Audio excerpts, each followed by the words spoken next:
care about looks. People said that all the time, but Amy actually meant it.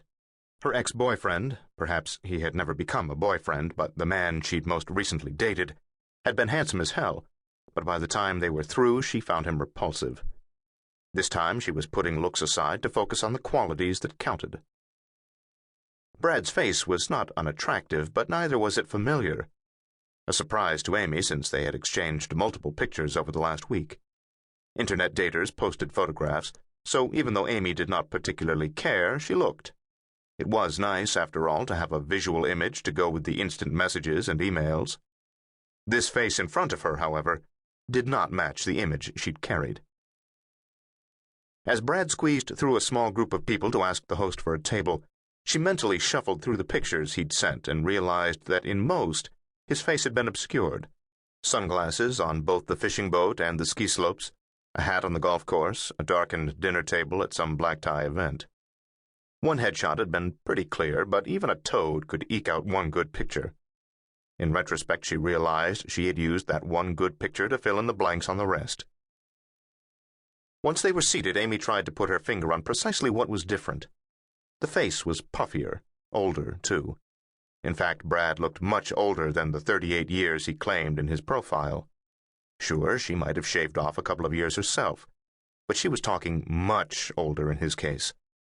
She realized there was no point in getting bogged down in the differences. He looked completely different than she had envisioned, and that was that. By the end of the first glass of wine, she knew it wasn't just Brad's face that didn't match up to his online counterpart. According to Brad's profile, he was a gourmand and a red wine junkie. She allowed him to order first, afraid she might embarrass herself with a passé selection. After he requested a cheap Merlot mass-produced in California, she proceeded to ask for a Barbera d'Asti. If Brad was going to lie, then she was going to rack up Piedmont prices on his tab. He talked about work while he drank, pausing only to take big gulps from his glass. Commercial litigation, a motion for summary judgment, something about jurisdiction and somebody who lacked it, an appeal. His monologue would have been boring at 11:30 in the morning, but Amy found it sleep-inducing at this late hour. She tried shifting the conversation, resorting to all of the subjects he'd gone on about in his emails: independent films, running, his photography hobby. Each topic was a bust, sparking nothing other than a brief expression of surprise on Brad's unfamiliar face. Reaching for her coat, Amy did not see Brad order the second round until it was too late. Nearly an hour into the date, Brad finally took a break from his running legal commentary. "I'm sorry.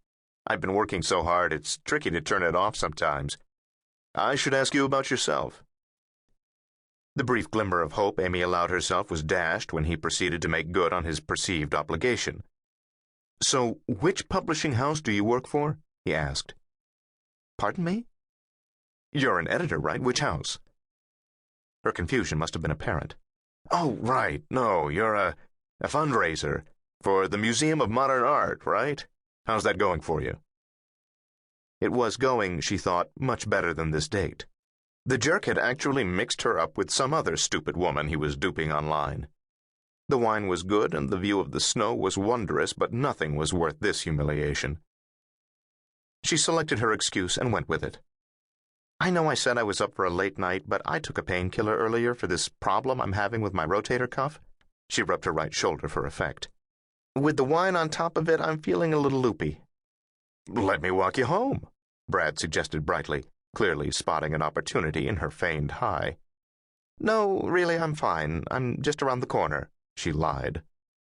She might be an idiot for signing on to this endeavor, but she knew better than to tell any of them where she lived.